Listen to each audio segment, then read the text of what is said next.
you're hitting on a key right there because, and I love that your podcast is titled Mastering You, because what's the definition of mastery? Is someone, you're a master when you've done something 10,000 times or spent 10,000 hours doing it.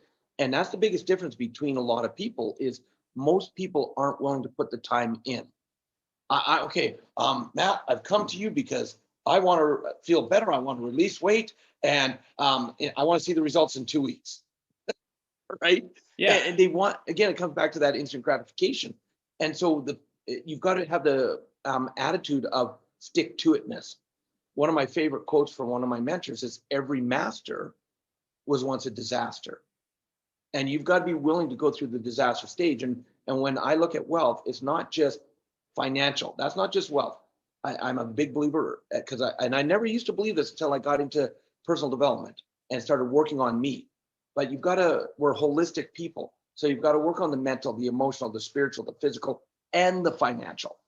Because the area that you don't work on, that's your area that's going to sabotage the rest of your life. You know, an example, I started living my passion. I started training around the world, and I'm over living my passion. See, I'm loving what I do, and I'm doing 3 to 5 day trainings where I'm on stage up to 12 hours a day. And I was living it so much that in the first 4.5 years, I did over 200 multi-day trainings. I was only at home on average 2 days a month, and I got burnt out.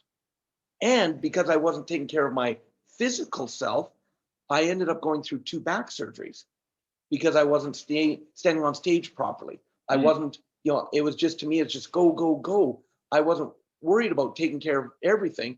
And so I ended up taking a year off because I was burnt out.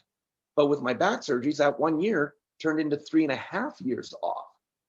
And I'll tell you, that's a humbling experience. Yeah. Now, thank goodness, because we had taken care of the financial side, waking up and I'm talking about, at the one point, I was laid up in bed for over 6 weeks where I couldn't even get out of bed. I couldn't do, and when you have to have people take care of everything for you, that's where it gets humbling. And thank goodness, the one thought that never was worrying me during that time was, how are we going to pay the bills? Because we had taken care of the financial side.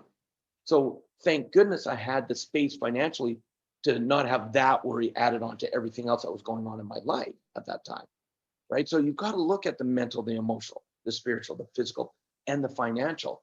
And you've got to commit yourself to the mastery.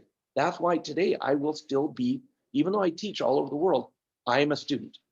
I want to be a student in as many rooms as I can. I want to connect, like you said, with people like you that understand and have that growth mindset, because that's what's going to keep me growing.